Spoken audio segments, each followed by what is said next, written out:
Welcome to episode 4 of the Behind Closed Doors podcast, the Paul Hanlon episode, number 4. How you doing, Ryan?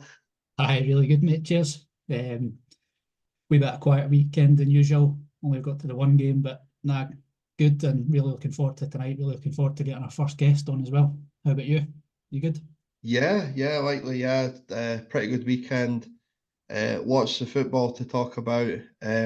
On the previous episode, I was talking about my goal to basically beat Tony Watt's best break because I was like sitting on about 5 at snooker, and I think his was about 8. So I got 18 last night. So that's yeah. I was lucky though because it's the last 3 balls. It's blue, pink, black, and I couldn't do it if I tried again. 2 of them were doubles. One of them was a double in the middle pocket using a rest, which is just ridiculous. And then the pink was a fluke, but yeah, I'll take it. Do you know what I mean? So the first time I potted 3 balls, I can barely pot 2 in a row, to be honest. So pretty chuffed with that, and so yeah, looking forward to being ready for the Masters next year. I was going to say you'll be entering competition soon. Yeah. Even at the Crucible before long. Aye, in the bar, yeah. But yeah, that was good going. So, and into the football, mate. Good weekend for the football. Aye, as I said, I only made the one game. I was I was going to go to the Friday night game, which I know you've written. You'll talk about. It's really a bit rubbish on Friday, to be honest. So I thought I'll just give it a miss and have a chilled one. Got along to a game on Saturday, and then again I was quite tempted to go to the Hutchie game on Sunday. Again, I just fancied a sort of lazy Sunday. The girls didn't have a game on Sunday, so I thought I'm going to make the most of that and just have a lazy Sunday in front of telly. So I took Ralph a big long walk in the morning to tire him out. So he slept all afternoon. So allowed me just to chill out on the couch. Aye. But, you had a busy one. Was it three games? Yeah, a free game weekend, which is it sounds really easy, but it's not. It's not that easy to get 3 games lined up. I was super chuffed that we had the game on the Sunday. So yeah, just kind of briefly about the games was that. So the Friday night game, as you mentioned, Hearts B against Cumbernauld Colts. Um, a game that I think I said in the podcast last week that you just can't rule out Cumbernauld Colts. Really good team, in top end of the table all season. David Proctor and Darren Dodds have done a fantastic job this season. And they're just, as I say, they're a tough team to beat. But Hearts B at home, Ainsley Park, under the lights, probably fancy it to be a tight game, but either a draw or maybe a Hearts win. But yeah, what a game that was. Hearts got beat 3-1, right? But I'm not going to be one of these guys that say it wasn't a 3-1 game. It is, right? I thought Hearts B were really good. They're a good passing side. We've talked about before. Lots of potential in the young players, but they just struggle to get the ball to Sandilands. And he's like, I was texting you during the game. He's like a pure number 9. Do you know what I mean? He's just the way he plays. He holds his position. He's good on the ball, but he kind of sticks to his position, and he wasn't getting enough supply, and that ultimately kind of cost them it, to be honest. But Cumbernauld Colts were a different level on Friday night. That's the best I've seen them. They've always impressed me when I've seen them, but that is easily the best I've seen them. Winning 3-1, and the guy Reg McLaren, right? He's a guy you should be signing on Football Manager. Just an unbelievable talent. I think he's maybe 5 goals for the season, but he probably could have had 1 or 2 more in that game as well. He's such a good player, and when he gets the ball in a dangerous position that there's a very good chance that he's going to trouble the keeper or score. So great result for Cumbernauld Colts, and that takes them up to 2nd in the league now. That they leapfrogged Hearts B because of that. I seen one of the goals. They actually just got nominated for goal of the month on the Lowland League Twitter page. Some strike. I can't remember what goal it was, but some strike. But I had to go to, especially to go to Ainsley Park and play away to Hearts B, the form that they're on this season. That's a brilliant result. don't know, obviously Hatsby have loaned a couple of the sort of top players out, like Mackenzie Kirk's away at Hamilton, the boy Flatman, their captain's away at Edinburgh City. So whether that'll have a sort of knock-on effect on their, I think, I don't know. I don't know if they had another. I don't think McCluckie was playing, was he? Don't know if Don't think he was, no. so whether those players going out on loan sort of has a wee knock-on effect on their form, time will tell. But brilliant result for Colts. Yeah, definitely. It's another, it's a big statement from them, but they've been doing that all season. Do you know what I mean? They're a top side. On the Saturday, I kind of stayed local. I made it along to the Fleet Grounds again. Rosyth were at home to Preston Athletic. A pretty good game. It ended up in a 2-2 draw. Rosyth had to come back from a goal down twice in the game. Preston Athletic, arguably the better side for large spells in the game, like long spells in the game.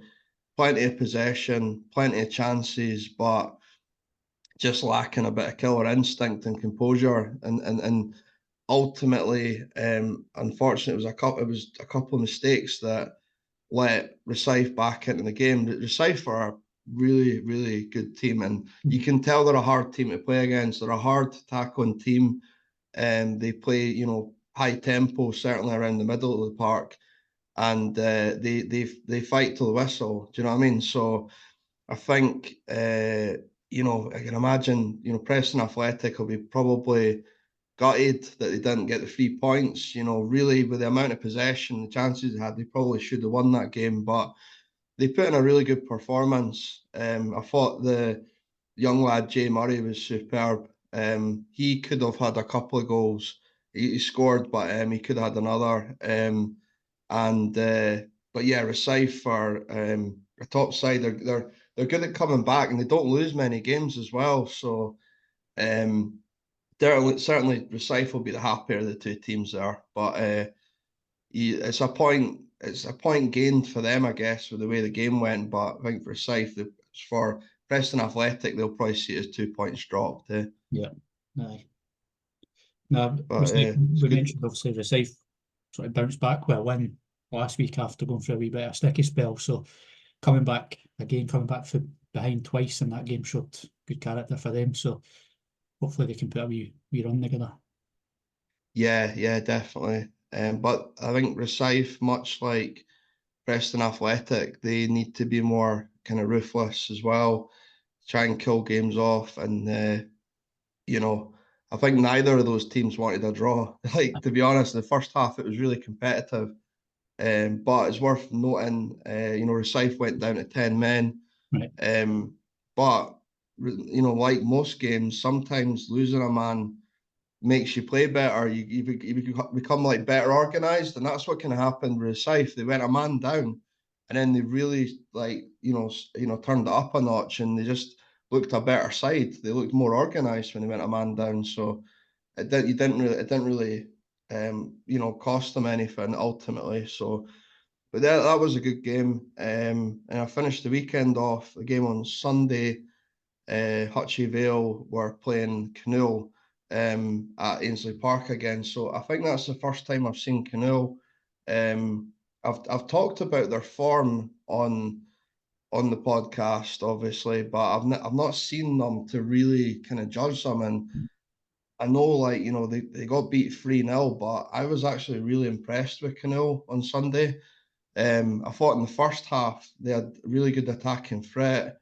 They were unlucky. They had about 2 or 3 chances where the ball literally drifted about an inch wide at the back post. And if one of those went in, the game could have changed very quickly. And the goalkeeper for Canoe was outstanding. Some of the saves he pulled off, like proper top drawer saves. And he saved a penalty as well. But Hutchie Vale got their 3 goals. They could have had more, as I say, but Canoe keeper kept the score down.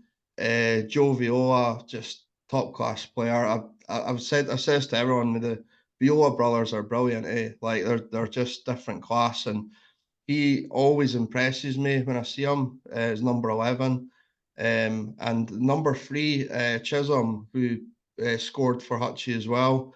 Really, really good player as well. So you've got a guy who plays, I think he was playing left back, but he looks like he's comfortable playing left mid as well. Or even a winger at times. He was just taking guys on. Just looked a constant threat going forward, very comfortable on the ball.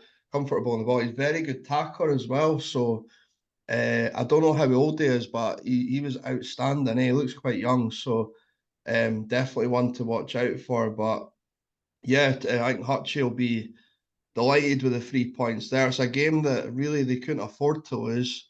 They need to, obviously keep hot on the tail of Broxburn. And yeah, that they're second in the league. They've got a 3 point lead over Mussey. So yeah, really, really good side. But we've talked about how good Hutchie are defensively, and it was the same again. They're just unreal, right? But their midfield is just incredible as well. They've got a mix of experience and youth in there, and they just look brilliant. So 3 points for them, 3 goals, and a missed penalty, but it didn't cost them anything. That could have been Joe Viola's second, but it was some save, by the way, from the penalty from the Canoe keeper. Superb. Sound like the goalie had a stormer. But you mentioned you were quite surprised with Canoe and how decent they were considering their form. Yeah. I think, see, to be honest, I think your teams sort of down the bottom end of that league, your Canoes, Glenrothises, they're not bad teams. Like they obviously, Yeah. they've been promoted. They're good sides, but they're obviously struggling at the wrong end of the table. But I think that says more about the quality of the other teams in the league than it does about how poor they are. I don't think they're necessarily that poor. Like we'll talk about it shortly, but Glenrothes as well, who are sitting in the bottom three, they were very, very unlucky at the weekend as well. And it sounds like Canoe gave a good account of themselves. So I would. I'm not saying they're in a false position, these teams, because they're obviously down there on merit. They've not been good enough over the course of the season so far, but I think it just probably speaks more about the quality they're up against in that division than anything else. Yeah, it's definitely not like a Vale Leafin kind of scenario where the teams at the bottom are just getting battered. Some of them are narrow defeats, and as I say, that first half, that the outcome of the game could have changed if Canoe had got that opening goal, but they unfortunately didn't. And what about yourself? Do you have a game at the weekend? Aye, mate. So just the one, as I've said, went along to Montgomery Park for Pennycook against Tynecastle. Been meaning to get back to Montgomery Park for a wee while. Not been. I think the last time I was actually there was the midweek game that we went to last season against Vale Leaving. So that's gone back a wee while. So I thought I need to get back to Montgomery Park. So I went along there, mate. As I say, played Tynecastle, 1-1 draw. Two pretty evenly matched sides, to be honest, on and off the field. I mean, on the table, and there's only a point that separates them in the table. Didn't really know what to expect going on to that one, because the last time they played was at Megatland in August, and Tiny gave Pennycook a bit of hiding. It was 9-0. That's when I think Pennycook were going through a wee bit of mixed form. They started not too bad, and then they kind of got humbled by Tiny in that 9-0 game. So I wasn't too sure what to expect, but this one was a lot tighter. And as I say, it was 1-0, so the scoreline suggests that as well. But both teams knowing the best of form going into it, both teams winless since November, albeit they have had a few games postponed due to the weather. But so I guess it's not really any surprise it ended a draw. But to be honest, both teams, I thought Tynecastle probably just about edged it, albeit it probably would have been harsh on Pennycook if they did lose that game. I think I said after the game I thought a draw was probably a fair result. Pennycook took an early lead, and it was, to be honest, it was boys that they've got on loan that I was kind of most impressed with. The boy Josh Lang, who's the defender on loan for Spartans, he opened the scoring quite early on. Headed in a free kick from, it was a great ball off young Cammy Forbes, who's on loan for Bonnyrigg. That's another reason why I was wanting to get along to Pennycook, just to see how Cammy's getting on. because he's very highly rated at Rose. But he put in a great free kick, and Josh Lang with the header. First sort of 15, 20 minutes, I thought Pennycook looked really good. They obviously got that early goal, and I thought they're looking really good. But then Tynecastle kind of grew into the game a bit more and probably started dominating the first half. I was going to say the Falkirk keeper, the Pennycook keeper, who's on loan for Falkirk, Owen Hayward. I thought he was outstanding. He was man of the match for me. Made a good save in the first half. And then it was 1-0 at half time. And then in the second half, you're talking maybe 1 or 2 minutes in the second half, and he's made an absolute unreal save. I can't remember, I was at the other end of the pitch, so I couldn't see who it was. Looked like he was just got to burst the net, and the keeper's made an absolute world of a save. Again, Pennycook, Tynecastle probably looked most likely to score in the second half, but they actually went down to 10 men just before the hour mark. Matty Combs was sent off for, I think it was 2 bookings. I think the first one was dissent in the first half, and then the second one, I think it was a bad tackle, but it was a second booking. He got sent off. But to be fair, and it goes back to what you were saying about it being quite strange when teams go down to 10 men. It seems to sometimes it gives them a bit of a lift and they actually play better, and that was probably the case for Tynecastle, because literally a couple of minutes after they went down to 10 men, they equalised through Jack Crombie. Good run, direct run into the box, and he's hit a shot for the edge of the box, which I think's taken a bit of an unfortunate deflection for Pennycook's perspective, and it's just deceived the goal and went to the top corner. But again, even when they went down to 10 men, they probably looked the more dangerous side and the most likely to score. Again, Hayward in the Pennycook goal made a couple of decent saves. Last sort of 5-10 minutes, Pennycook chucked the kitchen sink at them. They've obviously got big Cammy Dawson, who they signed for Dunbar, who's a handful. So they were just launching balls into the box towards him, just desperate to try and get a winner, but didn't come in the end, and it finished 1-1. Wasn't the greatest game of football I've ever seen, and I think the referee might have had a lot to do with it. I'm not going to sit and bash referees on here, but he was pretty card happy, and he was quite intent on not letting the game flow. And I don't know if both managers got booked. I think maybe one of them got booked, but he certainly spoke to both managers. But I think they were frustrated because there was numerous opportunities where he could have played advantage, and he's pulled it back, and it just kind of killed the flow of the game a wee bit, which I thought spoiled it. But as I said, 1-1 was probably a fair result, and fair play to Lewis Cole. After I seen he tweeted after it, basically just saying just some nice comments about Rob Hart, the tiny manager, and the club in general. So, but decent enough game, and as I said, nice to get back to Montgomery Park, and their programme as well. And you've had programmes for the programme at Pennycook's fantastic. Like, for the level they're at, that programme's better than a lot of I was going to say SPL. You know what I mean? SPL Premier League teams. Brilliant programme, and it's a nice wee tribute to their late secretary on there as well. But no, good day overall, mate. And I visited the Cookie Cafe, and the pies were class. So, did you what pie did you go for? I just got a steak pie, but it was class. Nice. Yeah, that's what I would go for. I'll second that. I mean, I've not been to Montgomery Park for a while, but every time I go, I buy a program, and the programs are unreal. If anyone is into like football, like proper football programs, I mean, it's as good as, it's better. It's on a level with like the teams in the top flight. You know what I mean? And obviously they put a lot of effort in, and they do it every home game as well. It's not like they kind of chop and change. They don't just pick the big games. So I think the last one I got when I was at Pennycook, it was like 40 pages. Like, it was unbelievable. So I had a wee flick through it like before the game, but when I got home, I had like a proper read through it, and it's like the content, and it was brilliant, and it's all full like colour printed, and really professional, and fair play to the guys at Pennycook, because like you said, there's obviously a lot of time and effort goes into that. So obviously you said you were at Hutchie there, another one that do a really good programme as well. So yeah. For any programme collectors out there, Pennycook and Hutchie are definitely two that smash it in that department. Yeah, totally. I mean, the Hutchie one, much like the Pennycook programme, it's just crammed full of information as well. So I was as I say, the first time seeing Canoe, and I just read up on them because I had pretty much like a full page on Canoe and like their entire history on a page. It was amazing. So Right. the amount of research that they do for visiting clubs, and they obviously cover they don't just cover the men's one like first team.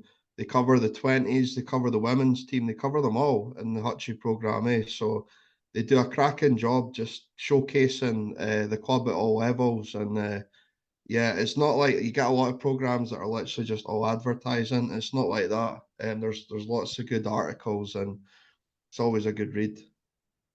Definitely, mate. So yeah, those were the games we were at. But I guess that takes us on nicely to the call outs for the leagues. So where do you want to start, Ryan? There's been I mean there's plenty of games on for Mm. sure. What stood out for you at the weekend? See, to be honest, I think there was a lot of call a lot of standouts for me at the weekend. Just starting in the Hmm. Lowland League, a team that we've spoke quite a bit about and the sort of off-field troubles, but Berwick were a really, really good result, beating Broomhill 4-0.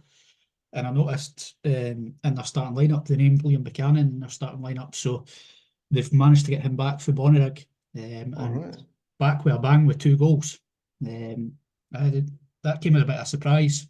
Obviously, he's he hadn't really been getting as much game time as he would have liked at Bonnyrigg, I think. And it seems like both clubs have kind of agreed to.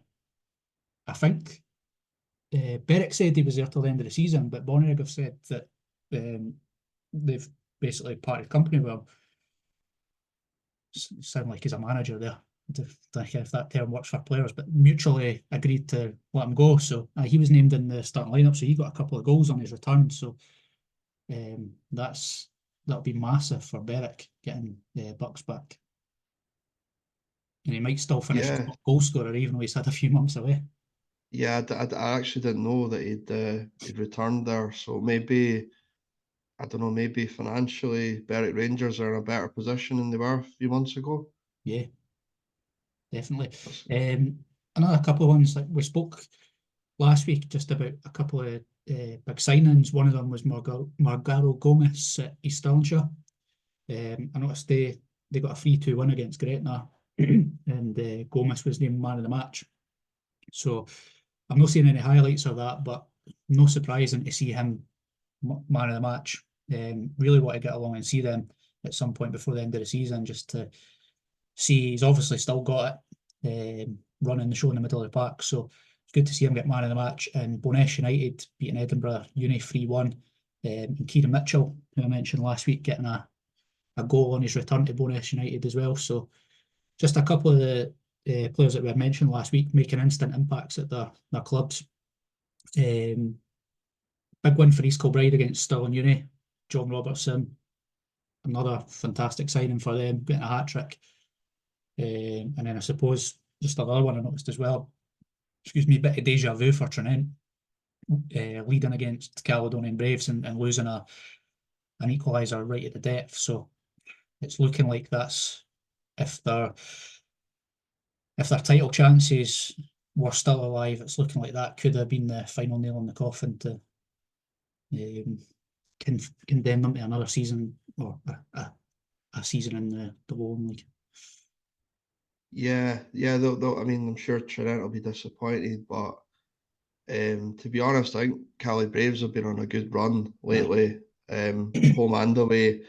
Um, Obviously, they're looking ahead, not just this season. I think Cali Braves are going to become a very good side, certainly in the next season or two. Once they bring in the players that they want. So, but the guys they've got just now are clearly knocking their pan in.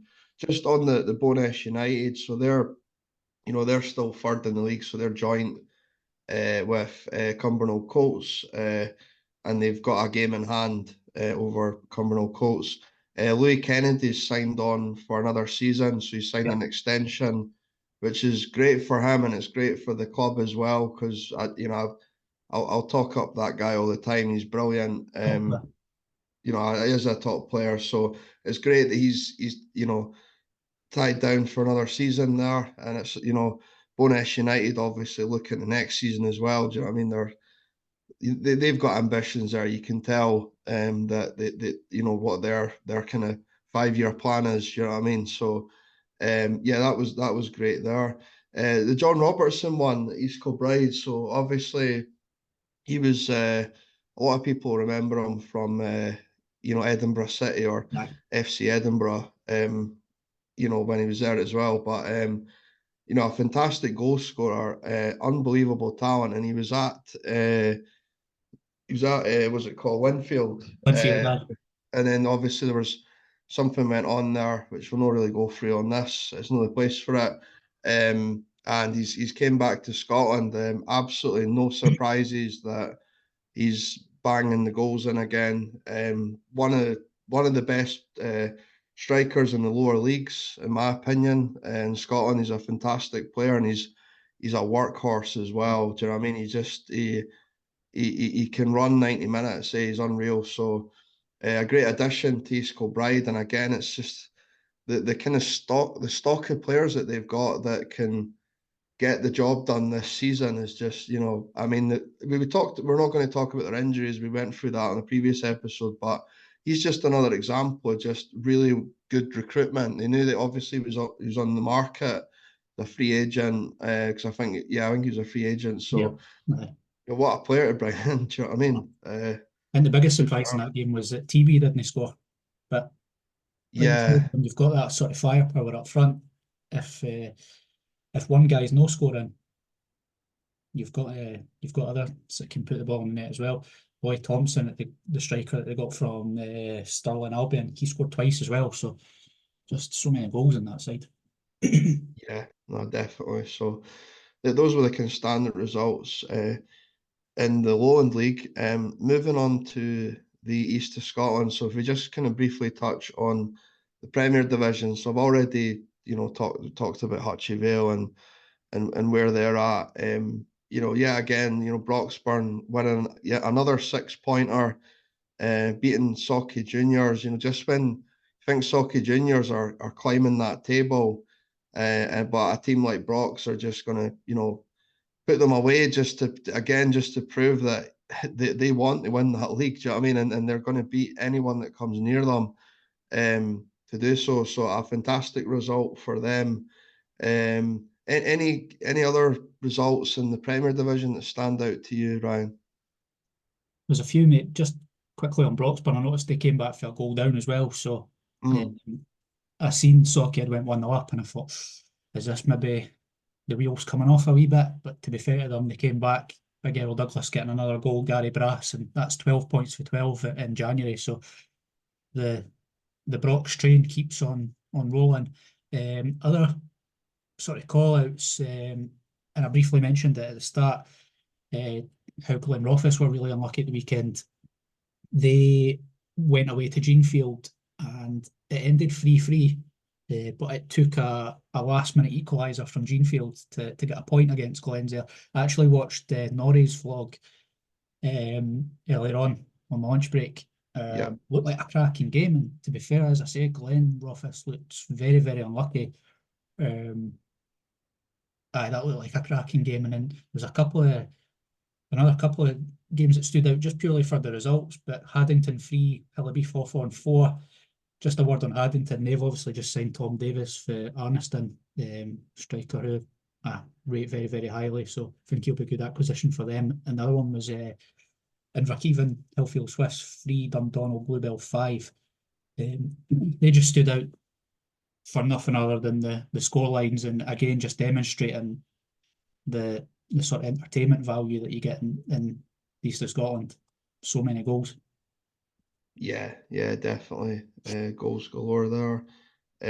Just having a quick look at the East of Scotland First Division. I've already talked about the Rosyth Preston United game. So, yeah, Leaf Athletic, right? So here's the thing, right? So we were talking on the last episode about how important it is when clubs do these hospitality deals, like the £16 hospitality deal, how important it is to get a good uptake. And wow, we look at those photos, and we shared them on our page as well.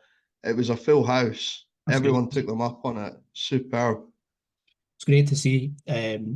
You, as you said, you mentioned it's all good and well clubs putting out these offers, but it's really important that people take them up on the offers. Otherwise, if only a handful of people turn up, it's kind of pointless. But great to see the turnout there, and I'm sure the supporters had an absolute belter of a day because what a result that. Yeah, Didn't see that coming. 4-1, they obviously beat Whitehill. Sonny Swanson getting a goal, and again the Bull getting another couple. So what an impact he's made. I believe he's maybe only there for a month, so they'll be desperate to keep hold of him. And I noticed that was back-to-back wins for Leith for the first time since October, and obviously moves them yeah, up to 10th. We were talking a couple of weeks ago how they're looking in a bit of a precarious position down the relegation zone, but it just shows what a couple of wins can do for your season. So hopefully they can keep on that upwards trajectory. But brilliant and great to see the crowd and the hospitality there. yeah, definitely. Great result for them. Just another couple of quick call outs at Goalfest. Whitburn Juniors 6-3 against Vale Even. 9 goals there. Unbelievable. Not surprised with the outcome by any means, and probably not too surprised that the Whitburn Juniors kind of offloaded on them and hit as many goals as that. But still good to say, fair play to Vale Even. They've still scored 3 goals there. Do you know what I mean? It's not been a complete In whitewash, so in that game, I was looking at the scoring, and they did seem to run them close. I think they were yeah. 2-0 down. They brought it back to 2-2. They pegged them back to 4-3 at one point, but obviously in the end they've just run out of steam. But Whitburn, I don't know if you remember, sort of latter stages of last year, I think Whitburn were getting scalped off of Bonus Athletic, and their manager held like his halftime team talk in the stand, Oh, jeez. in front of all the fans. And I was Yeah, looking, and since that game, they've no won. So yeah. obviously that's the effect it had. And the weekend there, that was their first win since that. And it's actually their first win since they played Vale Leafin. They beat them, I think it was 10-0.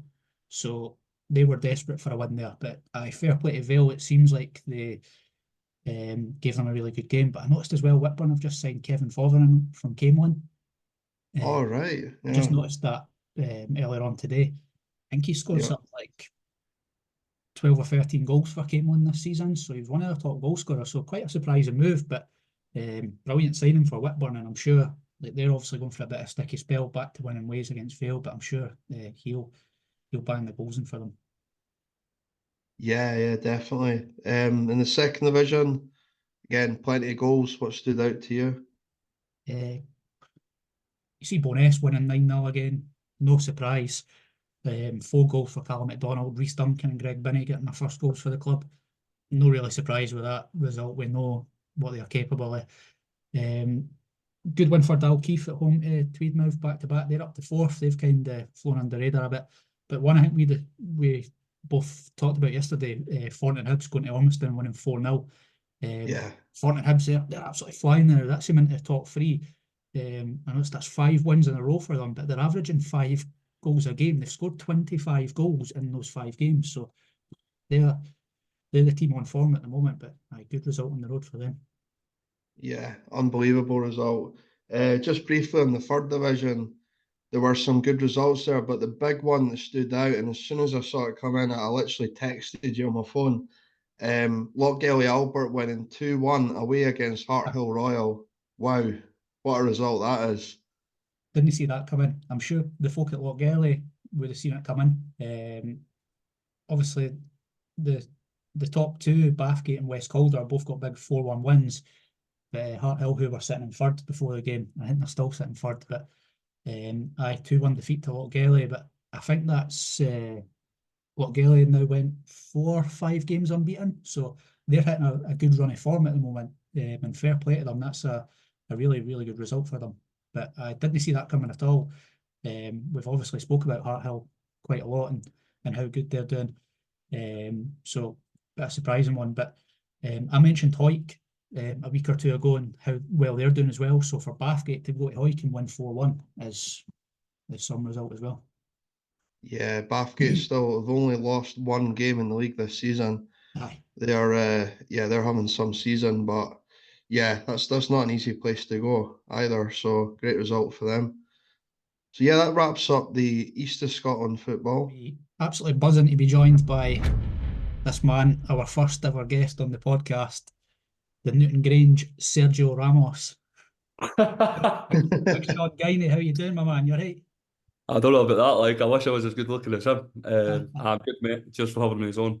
Nah, thanks Uh, for coming on, mate. Thanks for coming on. Delighted to have you on, especially ahead of a big match at the weekend, and you're flying your own form, so good to see.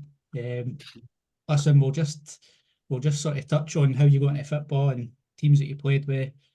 You've obviously played with a few good teams in the East of Scotland setup. You've played with some good players as well. I'm sure you've got one or two wee stories on some of their players. So, um, so the first time, mate, I said to you earlier on, the first time that I ever saw you kick a ball, and I don't know if everyone will know this, but it used to be a goalie back in um, Edinburgh South Boys Club. so what happened was, mate, so I'll take it back to probably before that. I've not even told you before that. So I was only like a bairn, so I must have been on about five or six. And my dad actually took us down to Hutchie Vale. And there must have been about 40 bairns there. Said they just used to go down on a Wednesday night, and then they used to just basically go, like, what, pick 10, yous are playing on Saturday, Ken, come and play on Saturday, the rest of you will sort of see you next week. Fiver or whatever it was, a couple of quid, I don't know. I used to, I didn't ken how to kick a ball, mate. Still didn't like, but he said I used to stand there picking my boots, picking the muck at my boots. So he decided to obviously be a coach. But my dad was never into football, eh? Like, he was never, obviously, like, he had a brother and that who sadly passed away when he was younger, and he was big into Hibs. No. So I think he used to like chuck him over the terraces and that, and like, and that was his way sort of going to games. But anyway, cut a long story short, he decided to become a coach with my uncle Raymond, who you know. And so I was at Edinburgh South when I was about 5 or 6 till I was, I think, 16. And I think, like, I went through that phase in my life where, like, I think some people go for, like, I want to be a goth or I want to be a skater. Mine was I want to be a goalie. So I had a wee bad phase, like half a season of being a goalie, and I was all right at it. Like, I used to play goals for the school as well. I can just Uh, I can just remember for that game. I don't know why this sticks in my mind. I can't remember who you were playing, but it was up at Gracemount High School. But I remember you were in goals, but you were just doing step overs and keeping up. I just to jump over the ball or that, like, go out. It So, wasn't. didn't I go think for you, mate. I didn't think. I think my dad never had a goalie. I think that's what the problem was. So I'd done it, and I was actually all right at it. I went through a phase of it because I remember, what was it? Hibs used to train at, like, remember Hib? I don't know if you remember. Hibs used to train at Holyrood, Aye. Livingston, and I always remember, like, the first player to give me something was Nick Colgan, and he gave me a pair of his goalie gloves, and I think that's what sort of, I was like, oh, maybe actually quite fancy being a goalie. Didn't work out, but Where most young lads that want to be a goalie are inspired by, like, say, Buffon and Casillas and no Nick Colgan. Aye, that's maybe the reason why I didn't be a goalie right enough. just on another position, by the way. I don't know if you'd know this, but the website Transfer Market that has, like, all the, like, players' data and that, it says you can play left midfield. I know. I've never seen you play left mid. So when I was at Edinburgh South, I played right mid. Right. But so my dad was always like, well, I don't know if you remember the stories when, like, Raymond was coaching that. My dad was always one of these guys who was like, because obviously what happened with me at Hutchie, he used to, like, he couldn't see, like, taking Burns to a game and no playing them. So obviously, I obviously wanted to be right mid, kind of had the 50 spiders and that. I wanted to be, I was never a right mid in my life. And it used to cause World War One every Saturday. And, well, it was a Saturday or a Sunday. The, like, cause we used to go home to the house and my mum and dad, like, how they made it through that part of their life, I'll never know. I think the best thing I done was leave my dad's team, to be honest. But I think everyone just wants to be a midfielder or a striker, eh? No one wants to be a defender. You want to grab all the headlines, eh? Aye, that's Sell it. So yourself as the next David Beckham. you want to go into like school and be like, I scored or I put a good cross in, no, I headed the ball. Like it's not very exciting, is it? But my uncle, to be fair, Raymond, he wanted me to be a centre half when I was like young, and I just wouldn't do it. I actually wish I did do it, to be honest. Because I didn't actually think I started getting half decent at football till I was probably about 17, if I'm being completely honest with myself. And that's when I went to centre half. Did you play centre half when you moved to Calvary Park? Aye, so it was my coach at Calvary Park. So when I left Edinburgh South, actually my dad had sort of ended the team, and there was like a fourth division team, much what we were, and a first division team, which was a guy Finch, John O'Hara, his team. And I ended up going there towards the tail end of the season, and I think he used to just put me on like up front and like on midfield, like played centre mid for a long time as well, towards like 15, 16. And then I went to Calvary Park and he was like, nah, you back, big heat. You're going anywhere else. And he was a good manager, Kev, at Calvary Park, like brilliant, great guy. We actually had a really good team at that. We had a few good players, like You won a few trophies there, eh? we won everything bar the Scottish. Won the Eastern Region, which is probably your next sort of best thing to the Scottish. But that was when I started probably getting decent, I would say. Aye. No saying I'm decent, but I get what I mean. Yeah, self-credit, mate. And was it for there that after that you signed pro youth at Berwick? Aye, so what happened was I went to Berwick. So at the time, Berwick was like, so the Berwick reserve team was in the East of Scotland League. I don't know if you remember that. With like sort of Eyemouth and all that. Aye. And then they had a 19s. But obviously the 19s played in pro youth, so you sort of wanted to, even though I was an overage player, that's the games you wanted to play in, because you were going to like Queen's Park and kind of like at Lesser Hampden and all these sort of places, and that's what I wanted to be like. That's why I was there. I wasn't going there to play against Eyemouth and up in the top of the hill. I just remember being buzzing, because obviously it's Berwick, you're like, and like my granddad was obviously, he was massive, like loved football.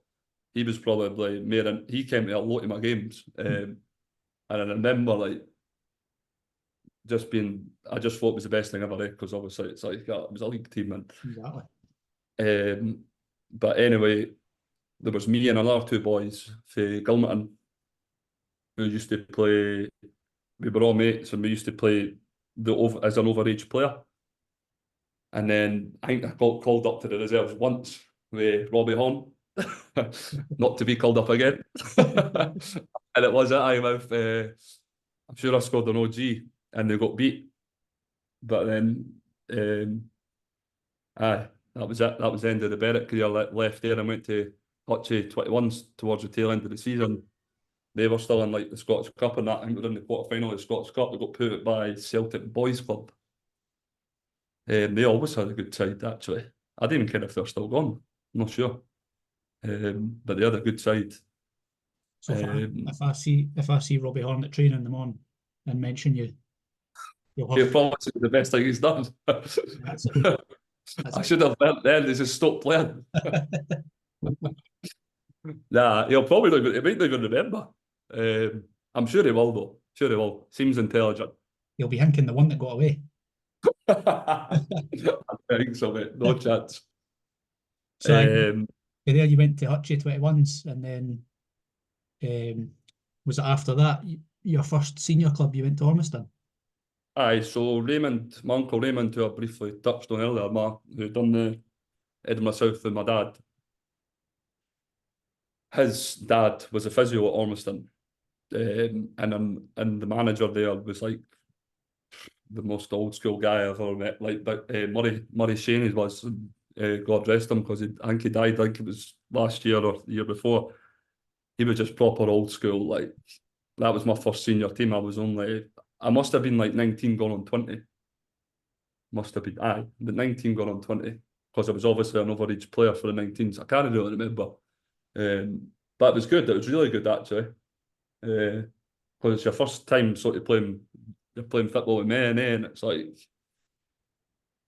you start to get a bit of confidence, and I only ended up playing like 15 games for them, and then my actually 21s manager got Selkirk group, so Even we just went there. even just being in that like environment, as you said, playing with men, and that would have been a good I experience. loved it. I loved it. I actually like. I don't care what it is. I think it's always like, even when we played against Ormiston, you sort of still had this affiliation with them. Like, even though you were like most of the time hammering them, you sort of still felt a bit bad, because it's like and that was like my first sort of club, and it's still the guys there I think they've been in there since the club was founded. To be honest, I think it's is it John Greenhorn? I'm sure he's on the SFA, something to do with SFA. Good guy, to be fair, he's a good guy. But you sort of always feel, at every club you leave, you always have that sort of. I used to love beating them, but no, if that makes sense. What I mean, you have that wee bit of connection to them, eh? Aye. You mentioned there that you obviously moved on to Selkirk after that.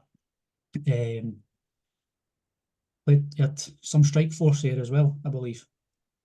Aye. So Selkirk was with Steve Forrest, great guy. He actually still comments on my photos now and saying, "I hope you're just heading and kicking it the way you're facing," because that's all he used to tell me today. Like, just on the edge of the box, like, just defend.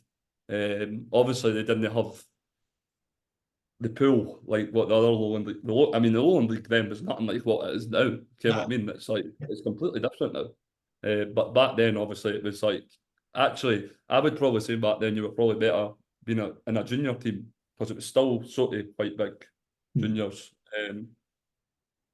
But we were doing there, and I remember I had a couple of good players actually. Big Uzi, who's now, some would say, a celebrity. They still in Love Island. Aye. The only guy I can know to drive and to charge everyone for petrol money, man. The tightest guy ever. But I had to make sure I got that in. Nah, to be fair, I'm delighted for him. Like, delighted for him. Got no brains, but he's obviously used his good looks to get himself a bit dough. So fair play to him. Like, Back at Edinburgh City scoring goals as well. So. Aye, yes, aye. Good luck to him. Like, dude, he is a good player. I mean, when Steve said to me, I sort of knew him for going up town and all that. So he was at Tynecastle at the time, and he was at Tynecastle for years. And they managed to sway him to come down, because it's not the most easiest place to sway people to come down to, down at Selkirk on a Tuesday night, playing in the free floodlights training. And then, what else was I going to say? Then obviously Big Gaz, mate. I just remember Big Stevie said, because you grow up, like, he was my idol growing up. I was going to say that you're obviously a big Hibs fan yourself. So That's not bad. So, like, I was like buzzing, but at the same time I was like, then he comes in here and like he's a complete tit, and I'm like, I've just lost my whole childhood. So I was saying, like, he wasn't able to come in and be this big time guy and that, and it just wasn't. It was just unbelievable, man. Aye. Like, the nicest guy. You can actually see, without going into too much detail, you can see why he's been so, because he's just like the nicest. He's just like a big baby, to be honest. That's like, he's brand new. Treats obviously everyone the same, and that you would never think where he had been. And he had some funny stories, like, probably ones that I couldn't tell you, but there's one that I could tell you that I was saying to you earlier. I was having and I remember I used to sit down next, like, so he would sit a couple of along from me, and I used to always say to him before a game, I used to say, "Come on, guys," he used to tell you a story, because he's obviously got loads of stories, because he's been to all these different countries and all that. He's like, "Right, I'm trying to think of one." So I was like, "What about Birmingham? You must have played with some good players at Birmingham." I did that actually. And then it was the boy, he mentioned the boy, Zig, is it Ziggett or something? Aye. Big striker. I says, aye, I do remember him. Guys like, I've bought a fucking Hummer limo off him. I went, what? He went, I bought a yearly Hummer limo off him. I said, what the fuck did you do that for? He went, fuck knows, he'd be selling it, so I bought it off him. I said, what did you do with it? He says, I got rid of it 2 weeks later because it was a fortune the tyres. That just tells you all about him. It's just like nuggets. Like I've seen like obviously some podcasts coming on and ripping him, but I couldn't because he's just got that good a soul. Like he's just the nicest guy. But like some of the stories, man, like he was at my 21st party and everything, with my mum and dad and all that. Like that's just the type of guy he is, doesn't he? Brilliant, absolutely brilliant. And I've never seen to this day still anybody hit a ball like him. Aye. So what was he like to play against in training? How was it like to defend against? Because it's frightening. But to be fair to guys, like, so obviously he would be training against me, but then at the same time he was sort of telling me how to defend against him. So it was working in my favour. No. Like he would tell you, like, Ken, if you've got a big guy like me, this is like you're better doing this to me because it's harder to, like, Ken, he's trying to help you at the same time. That's class. So it was brand new, like absolutely brand new. I remember his laddie, Josh. Josh was only a bairn. No. We used to bring him down to the games, and he was putting it in the stanny and that before kickoffs and at half time and that. He was only a bairn. You knew he was going to be something on. I think he's tipped to be something special, isn't he? So we'll see what happens there. Gaz was brilliant, mate. Absolutely brilliant. No got a bad word to say about him. That's a good point. You obviously touched on there how nice a guy is, and just taking the time out to sort of coach you through training and give you tips and that. That's just stuff like that's invaluable, eh? Brilliant. It was always and it was always one of the guys you felt like I felt like kind of if you had someone of that sort of stature coming into a change, like when you're obviously idolised them, like watched them for years, you would maybe be a bit nervous or like you wouldn't want to go and ask him for it. But he was like so open, eh? Like you could ask him in it, and he would help you. Like he was brilliant. He was really good. Superb. Listen, I'm sure we could probably have a whole podcast and more just on Gaz O'Connor. But oh my God, I wouldn't like to do that because he'll probably phone me and go, you big fucking. What's there? But so obviously you were at Selkirk for a wee while, and then was it on to Gallifreydine after that? Aye, so we'll have to check now, right? Right, you came up against another. You came up against another big hip striker as well. Aye, that's right. Aye, so when I went to Gala, so Selkirk were sort of. They were. I can't remember what happened there. Well, I do remember what happened there. I can probably talk about it now because there's no club. So there was a lot to go on with me and Uzi, and there was another couple of boys. We had signed contracts. So, but when we had left the door, like, and the contracts were so like it was like we were all thought we were due this money, and like actually you're not due in it. At the time as well at Selkirk, I said to you, they had all these like they had 3 or 4 French guys, and we used to go into the changing room. Like I'd turn up down at Selkirk on a Saturday sometimes, and they'd be like, "Toasters on that line," and I'm like, "What the fuck's going on here?" And like they had stayed there the night before, eh? They're turning up for a game. There's fucking blow up Mattis in the changing room. I'm like, what the fuck's going on here? This can't be legal. So I don't know what was going on. Like obviously, like their family had it was to do with that Edo Sports. But I don't know. They used to obviously go there, but then I don't know if their families thought they were staying in this fucking mansion. I think originally they did have a house, but sometimes they just used to stay in there. Right. So you'd go in and there'd be like 3 change rooms at Selkirk. And one of them just had like a blow up mattress and a toaster and a kettle and boxers lying about. And I'd be like, what the fuck's going on? You were just about to start again. Like, what the fuck? Trying to get prepared for a match and there's a boy having a long lie.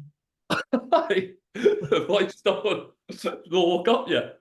Brilliant. Like, it's a good story to tell, but I would have hated me there. Imagine going over to France and like getting chucked into a changing room for the weekend. You know what I mean? So there was a lot going on there. Like there was a lot going on there with contracts and that. Boys obviously thought they were due money. I think Uzi was one of them. So it was better just to get away from that. Obviously, Gala were, and well, they are probably still are. That sort of was between like them, Vale, and Selkirk, like down there.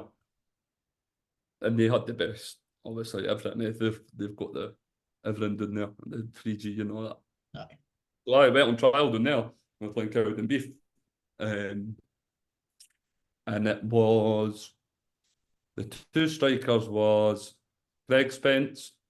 Ken Greg Spence plays with, sure is it still in Melbourne now? Was it Inverkeven for a while? Aye. I'm sure it was him. Sure it was him and Big Nishi up top. And just got elbowed for Nishi like the whole game, eh?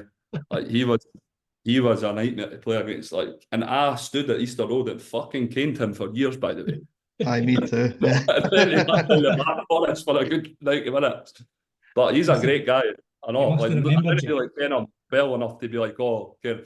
But like the times I've bumped into him, like through like one of my mates kens him and all that, like he is actually brand new. But he was a nightmare to play against. I must have remembered you caning him. He was like, I'll get you back. Leave me alone. Well, the worst thing was my old man was in the stand that day, and he used to cane him he was worse than me. And he's like, he's just had you in your back pocket the whole game. But I actually played all right. It was just really physical, eh? Aye. It was to play against. And I was still quite young. So, but I ended up getting a contract and staying there. So, wasn't have done too bad. Happy days. And was it after Gala? You said I think you went to work in Belfast. Was that Aye, after so me and my big Clark, get him in the podcast. Name drop him. Went to, I'm trying to look there now. Sorry, mate. Sorry. I went to Belfast. So we're working in Belfast, and there is a period of time that I've no. So, aye, it is that time. It is that. Sorry, he's a bag of spanners. So Belfast, I was working in Belfast, and then we came back from Belfast, and then we were on a night out in Shanghai, and Clarky was pals with Shandy, Calvin Shand. Mhm. And he was there, and he was like, look, I think at the time, Mussy were still juniors. And he was like, just come in and train. Like, it'd be a shame for you to stop playing, sort of thing. Like, didn't get up. Because I was just in the mints, like, so I think every player sort of goes through it, where they're like, I could do It's it. funny. And that was my time of doing that. And fair play to Shandy, like, I didn't play, I think I played one game for about 30 minutes for Mussy Juniors in the 2 or 3 months that I was there. But I think, I've never told him this actually, but I think I'm probably due him a lot, because I think it was him that, if he never had that conversation that day, then I might not even be playing this day. So Right. I'll give him his due there for saying that to me, just to then he sort of get up, come and train with us. It wasn't even meant to be signing with him, mate. In fact, if I'm being completely honest, I didn't actually think I was good enough to be there. But anyway, I ended up getting signed, and what they had a good team. They had a really good team with good guys as well. Really good guys. They obviously, the boys at Mussy at that time, there was a good like spine of the team who stayed there for like years. Jono, obviously, who's playing there, will be playing against me on Saturday. McManus, aye. Brilliant guy, mate. Aye. Absolutely. I never realised until recently, and I'm sure you ken the video that I'm talking about. See the one where he the guy's pushing the lassie down the street in a trolley, and then he lets it go. I didn't realise until recently that was Big Jono. What a guy, mate. Hero. What a guy. He was funny. Like, I seen a video of him, actually, I don't know if it was on Ernest and Singh, he was eating a worm or something. Did you see that? There's a video of him eating a worm. I've not seen that. He's mad, mate. He's no he is just mental, like, but he's a great guy. And they had like loads of them, obviously, like Matty King, who retired, unbelievable. Remember, we went to that Scottish Cup game, and like he wasn't even meant to be playing, and they came on and got them through and all that. That was probably my only real sort of highlight for Musselburgh, was being not involved, but was on the bench that day. think it was Lockheed or something. But aye, it was good, probably a good thing, because even though I wasn't playing, it sort of got me back into what was going to be the season I gave up, sort of thing. And then for there, I went to Edinburgh United with John O'Hara again. So Aye. John was obviously, when I mentioned him earlier, he was my manager at Edinburgh South, the first division team. And he was from my area at the Inch, so I just wanted to actually play. And I went to Edinburgh United and played under him, and he was actually a really good manager. Was it Actually, him that made you the captain it's there? a shame to see him no manager, and like, Was it him that made you captain at Edinburgh United? no. So that was the until the next time. Right. So he was a manager there, and then I left, obviously. So 2017, I went to do pre-season with Nitten. So I wasn't actually signing with Edinburgh United again. I only done like, I think it was like the last 3 months of the season or 4 months, because it was sort of a broken season, because the Musselburgh one wasn't wasn't starting at the start of the season, because obviously I was in Belfast and that. Aye. So I went to the pre-season with Nitten with Stephen McLeish. So I done the whole month there. It must have been about 3 weeks or something. And he's got us up to, Stevie used to do double sessions, right? So you'd like go and do your training, like, get beasted, mate. And bearing in mind, like, I was in the prime of my youth, like, I've just been in Ibiza and all the rest of it, like, so you go and get like running, and you go into Nitten, and they maybe put like pasta and protein and that on for you, and then you go back out again. So this day, it was getting close to that time, Ken, when I've got to get a contract or not, because I was only on trial with them pre-season, and they were a big club. Like Nitten were back then, like the players they had in that team, and the money they were paying them all, like Ken, in the junior football was just crazy. Like a contract. Anyway, it was I think junior was still. So at this point, Edinburgh United were juniors. See, when I was at Edinburgh United there, they were actually junior, but they were like below, a couple of leagues below the Super League at the time. Mm-hmm. Obviously, when I went back to Edinburgh United, they won the junior. I think they were East of Scotland. No. I'm positive. So Stevie McLeish, anyway, like Stephen McLeish, obviously, I've not got bad words to say about him. He's obviously done what been a good coach and all that, but he's got us doing at Nitten, and he's running us, mate. And I mean, he's just standing there with a whistle going. Honestly, it's just like you're just in this mist, say, like just running. And big Wes at the time. I don't know if you remember Wes when he was obviously there with Kingy as a manager. He was fit as any man. This guy's like 38-year-old, fucking in front of running. And I'm like, I've no chance here. He's a centre half, so there's no chance I'm getting. So anyway, we goes up to the school. I'm sure it's Newbattle, but I can't really remember. And then they've pulled all these 19s, like the 19s players. They're all fucking fresh, they're ready to go. Like, there was a boy at the time who was sort of on the cusp of like the first team, but he was always the 19s. The boy Weston, his name was Ryan Weston. I don't know if you remember him. So I'm fucked. Like there's no. I've tried it. I'm sure at one point I tried to do a Cruyff turn and fell flat on my arse. And this wee guy scored a hat trick in the bounce game, right? Because they're obviously trying to get like impress the first team manager. We've just been running for an hour. Right. And Stevie took me in his office after the game. He's like, "There's no contract for you." I says, "Aye, Stevie, I could have told you that myself after that." He's like, no, son, it's not because of that. Fucking that. So aye, that didn't work out. So I was going to sign with Dunbar. Was that time? I was going to sign with Dunbar. So I went into Dunbar with George Hunter. He's chummed with him. We were actually talking about this the other week there at Bonner. Was he? He would have been at Nitten when you were there, eh? Aye, so he's obviously felt bad that maybe that's what it would have been. He's maybe been like, "Oh, he's not got a contract, I better Chummer, feel sorry for me. So he's jumped me down to Dunbar. I made my mind up on the way doing that. Wasn't signing, by the way, because it's a fucking trek. So I've got down there, and to be fair to the guy, is it I don't know how you say his name, is it Geoff or Geoff Jones? He's sort of like, you could tell that the club obviously meant a lot to him, and he was a really nice guy. They had this like flip chart, and I was really impressed with it, but I never got back to him.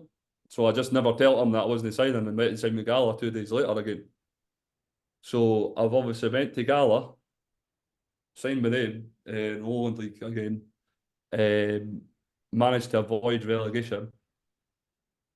And then 2018 came, Gala's manager was leaving, Nobs, I think he's now at Hibs, like 16s or something, and I wasn't getting a new deal. So I went and texted Geoff.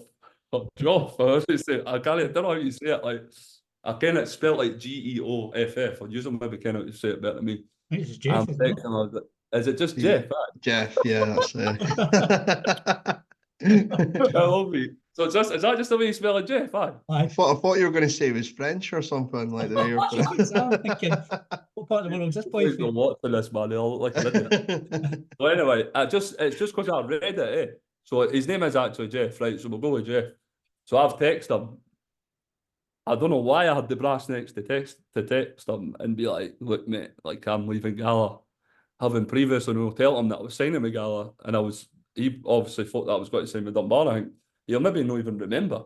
But I texted him before I signed with United, and he just did not text me back. So I don't know if he changed his number right enough, but I'm guessing that he just thought, "I fuck him," sort of thing. And then that was it. Edinburgh United, 2018 to 2022. 2022. And John O'Hara was the manager there for like half the season, and then Ian Flynn got the manager's job. Another local guy, unbelievable. Like, he's obviously the manager at Villa leaving now. Really, really hard job for him. I feel really sorry for him, to be honest. But he was like a dad to me. Like, anything that was going on in my life, he was there to sort it. And he was like that to all of us. He sort of created that environment in the changing room where, like, we were all, like, we weren't getting money. I think we were only like 300 quid for the season. It wasn't a lot of money you were getting. And we were all really close. Like, it was the closest changing room I've been at. Like, I remember when you were asking me about what you were going to ask me, what your best memory was. My best memory would probably be the Christmas nights out there, because they were just fucking brilliant, man. Because everyone was just pals, and like, in the end, like, Ian was brilliant. Like, obviously, he made me captain, and you could probably owe my life to him, to be honest. Doing for him. He actually went and picked up my dog for me, mate. That's how good that guy is. He was working through COVID, delivering cars. And I says, oh, there was a wee spaniel doing it, Darlington, that went and got it for his neighbour. Like, just honestly, with the heart to go, would do anything for anyone. And I really, really, I'm going to use this podcast to really hope that he gets a better job than Vale, because he deserves it. He really does deserve it. Because didn't get me wrong, we went down to Vale, they're really nice people down there, but I think it's a really hard job for him to take, especially when he's this way and all his players are up here. Because see, if he had got like maybe a Preston or something, you'd probably find that half of us would have went with him. But he never. He took that. Fair play. He's probably thought that. In fact, I know he's thought that all the boys were going to go down there, eh? But it's too much to ask for boys when they're at this level. Eh? I mean, it's a long way away. But aye, anyway, we'll bat our own. Hopefully, he gets a better job. That's what I'm saying. Because he is a really good manager. Was it 29 goals? 29 goals, mate. How many penalties? How many penalties did Sonny win for you? Aye, a few. So obviously, Sonny Swanson at Edinburgh United, eh? So I'm assuming he won quite a lot of penalties for you. I did. Sonny was good. Sonny was class for us, but that's another thing. Like, Sonny was like, Ian just sort of took all these players in, like obviously Ian knew Sonny when he was at Whitehall, and he wasn't really enjoying football too. And he came in when United started enjoying it again. We had like boys like Taylor Black, who's obviously at Musselburgh now, Stephen Scott, unbelievable for us. He was unbelievable. I actually really hope that you cut this part out because you'll probably record it. But he was really good for us. He just had the freedom to play. Ian just said, just go and enjoy yourself, go and play. No pressure on you. We were at Edinburgh United, like with the greatest respect, like Edinburgh United is what it is, eh? No. The boys at Edinburgh United are brilliant. Kev, unbelievable what he does up there. Like, still talk to Kev to this day, but there's no, it's merely a sort of come and get your confidence back and then try and get yourself away again, which is what I did towards the end. I think it was like I had a Christmas night out and with the work, and I didn't drink that night because we were playing St Andrews the next day away. Went up, got beat, went in the huff. Didn't thought it was funny or that. Just said, look, it's time for me to go.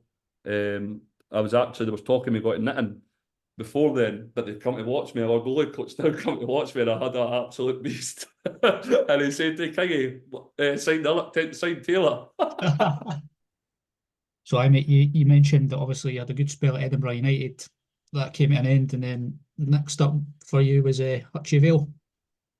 Aye, so obviously I wanted to go to Nitten, but that didn't work out because for whatever reason it was off anyway. The deal was off. I think it's probably because I had a nook that game they came to watch me. Like, but I'll never let a goalie coach live that down. But I went to Hutchie, so I knew Ogie at Hutchie, knew Ogie for years, and they were actually, I can't really remember how. At the time, I think they were sort of mid-table. Mhm. They were losing a lot of games, and I always spoke to Ogie about football because obviously at the time I was getting a lot of like, our boy, you'll probably ken Jamie McQueen. He was brilliant on the Twitter and that. So we were like, again, I'm going back to Edinburgh United, but we were turning up the games and folk wanted to beat you, because your Twitter was like so. There's so many football teams that's like the Twitter's just dry. It's like there's nothing. Didn't even put squad teams up, squad lists up and all that. And he was just amazing at all that. So he like, as I say, that probably put like a big target on our back, like when we went to play. So when I went to Hutchie, obviously because he was so good at all that, they knew I was scoring, and it was mostly penalties. Obviously, managed to get myself the penalties, and then Ogie would always message me like, or I would message him if they got beat, and like because we were mates, and then that's just sort of how our sort of level of football works. So it was like I wanted to get away, and then luckily they managed to agree whatever it was to get me away. And as I say, it was nothing other than I wanted to try and go and better myself before I got a bit old. No. It's not any like sort of like, I'll always have so much respect for Edinburgh United, obviously, because it was probably the best time in my football so far, anyway.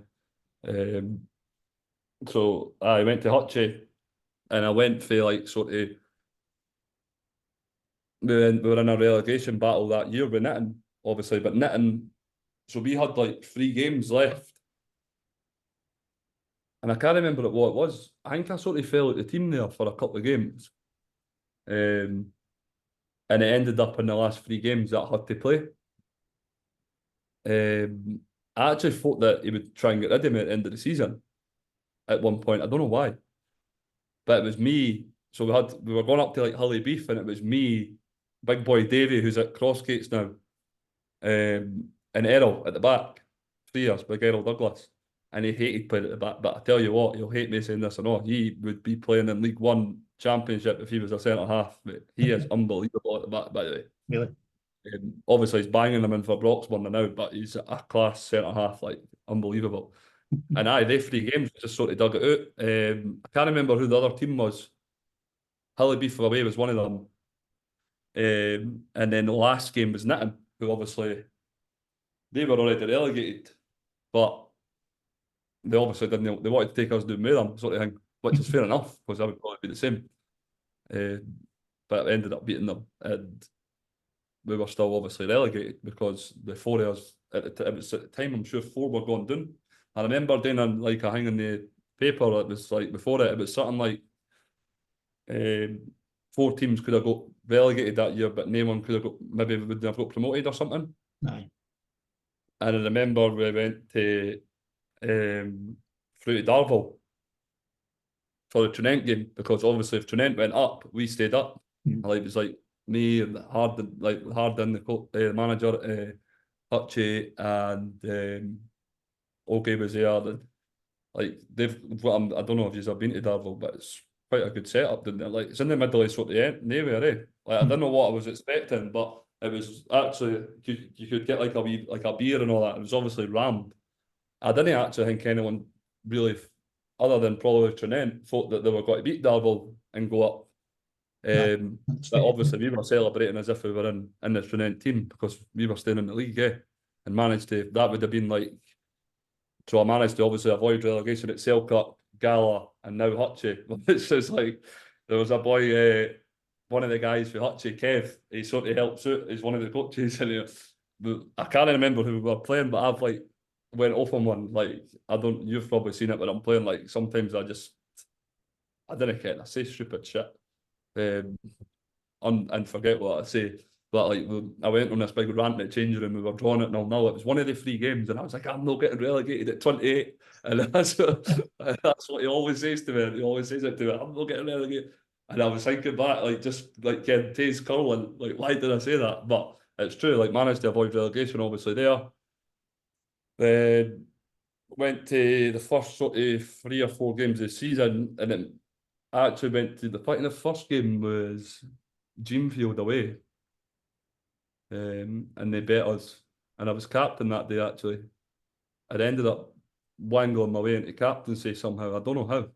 I think nobody else wanted it. Or he probably gave me it just to shut me up. But I ended up getting it anyway. And I actually really enjoyed my time at Hutchie, because I sort of went for the gaffer there was obviously a centre half. So like, as much as there's obviously known to be like a different manager for what a modern, well, I would say he's a modern manager, but like, Ken is obviously really vocal and all that. But because he was a centre half, you expect that. And I've went from sort of playing on the edge of my box to playing on my halfway line, and I'll always be thankful for my time there, because he did teach me really quite a lot. And he used to have we would be going on to train after Spartans, because obviously the ground share with them, and they're waving to you on the way out. Okay, they've just finished. You're going on at 8:30. Perfect. And you're still on the pitch like the gaffer had you on the pitch, like doing shape with you like 10 o'clock at night, but like 4 games, telling you how it was quite detailed. Probably know what I was used to, because it was sort of laid back at Edinburgh United. I would say it was maybe a sort of professional environment, but obviously no. And he did really help me defensively. Like, just these stupid things like that I was just wasn't ever really taught today, because I was just sort of defending, and that was it. He'd kick, and he liked to play a high line and press, so that helped me a lot. And as I say, I will always be thankful for that. But in the end, we were playing soccer away, and I think we got pumped, something like 4-1. I think that Ross Kavanagh, so that's with a hat-trick, pumped me inside out. And I had a bit of a nightmare that day. Like, to be fair, he's done that to a few centre halves, so. He's good, mate. Yeah, he's good. Like, it was. I just remember it was roasting hot, and like, we had just got there. The boys were warming up. We just jumped on the pitch, and there was a crash on the bypass or something. The whole day was just a disaster. And then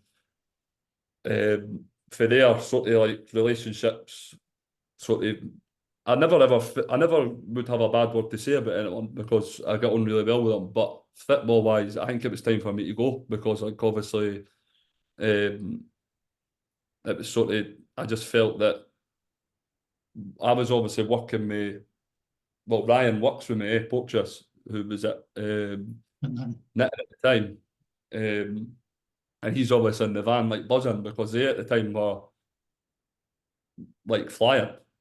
Like, in that season, they were gone in, well, when I went there, gone into Christmas, they were obviously thinking they were going promotion sort of thing, and I was going into the van like raging every day. And I think when you've got like somebody buzzing, and then I always wanted to go to Nitten because of obviously Stevie McLeish thing, and then obviously when it fell through the floor, I was like, kid, because I used to go when I was younger and that sometimes and watch the junior games, so I always wanted to go there.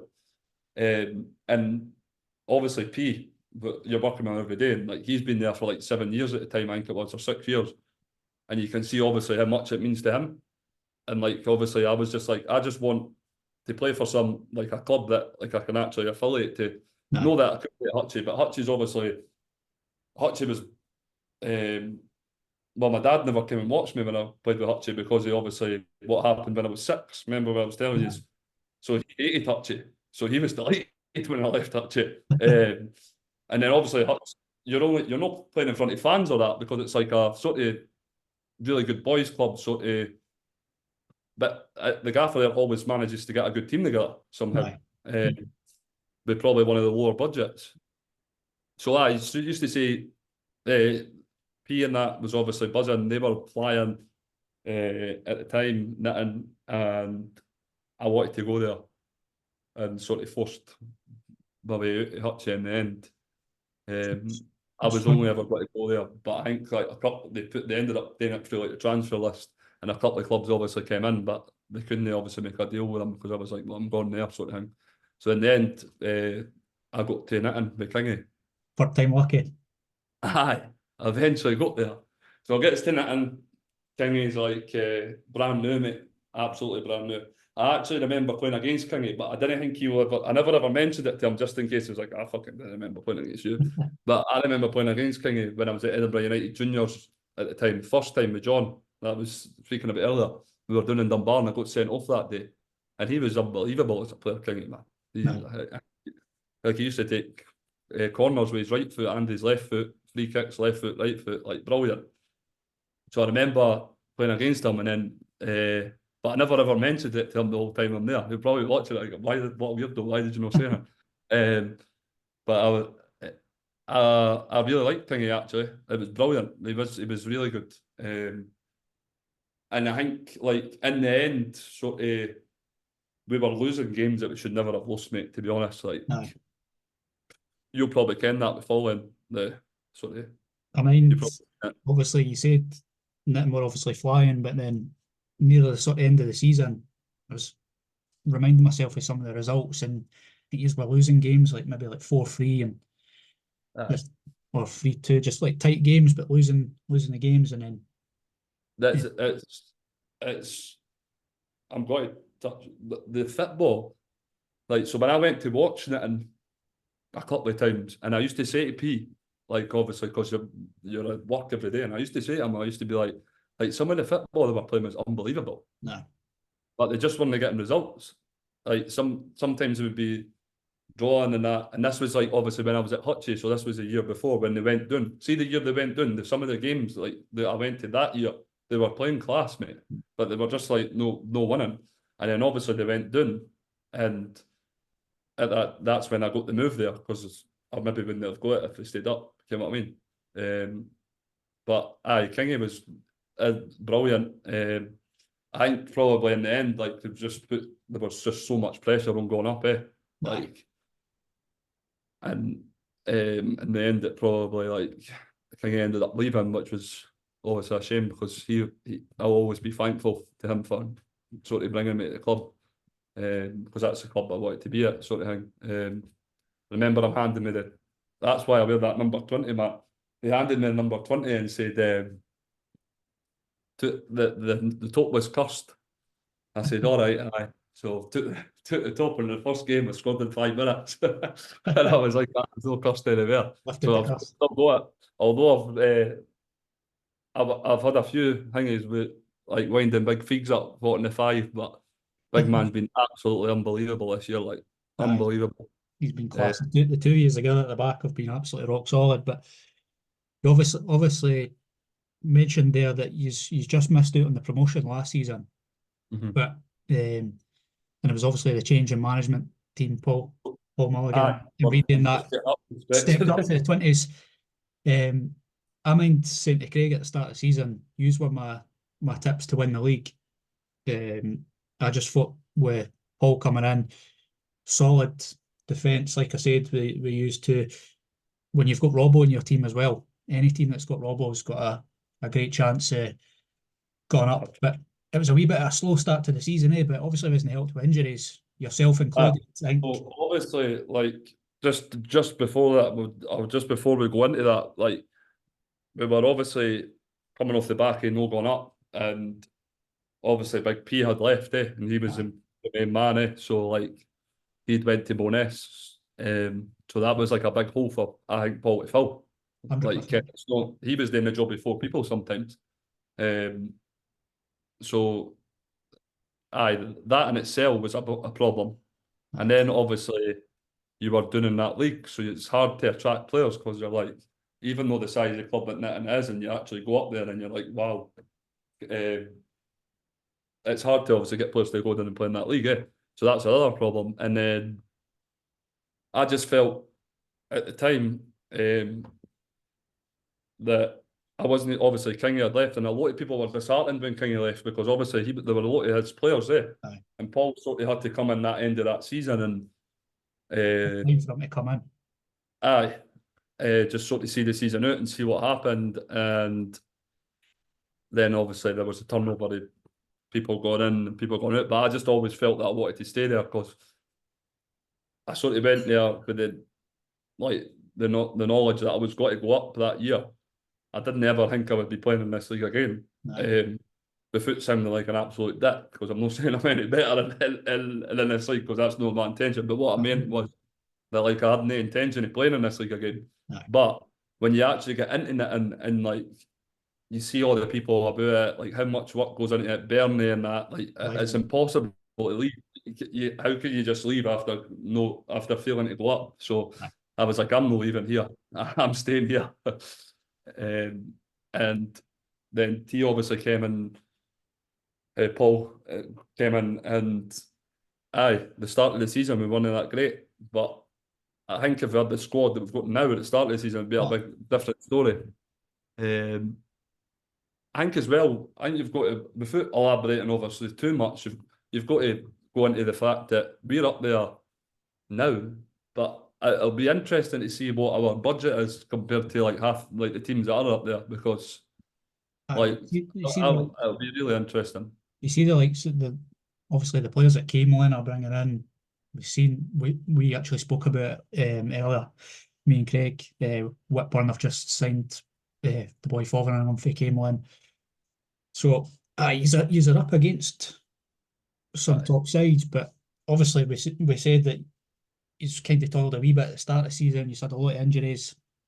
You were cutting about like the wee guy for Scary Movie. But so you see it in the camera, still aye. Away, like you were cutting about operation, but take my strong hand. Honestly, I was demented, demented. Like and then Robbo broke his ankle and all. So the two of them. Sean Collins was out. I think obviously you brought in Fraser Neave for Dunbar, but I think what a signing by the way. But I think he was unavailable for a few games as well. So aye. Fraser's been really good. No, so what happened with Fraser? So initially he was obviously on loan. Aye. So the reason he missed a couple of games at the start is because I think they were cup games, and I didn't think he was allowed to play in them. Although it seemed madness to me because I just didn't understand that at all. But that's politics of football, But that's why he missed a couple of games. I'm sure he couldn't play in a couple because of the cups. But he's been a really good signing. We Finn as well, brilliant. Aye. Brilliant signing. He's done really well. And what I would say is we've got a really good squad. Like I think it's the first time I've been in a changing room where, like for example, like Sean Conlon is unbelievable at training, like brilliant. And like he's not sometimes playing and like he just drives everyone. And like there's loads of players in the team who I've always been in teams where it's not, I wouldn't say toxic, but if you're not playing, I'm bad for it. No, I'd be like quite disheartened, but everyone's just sort of in it together. Aye. I think that's what will get us up if we are to go up, because although all these teams are spending money, like they're not going to have a changing room like what we've got. I can guarantee you that now.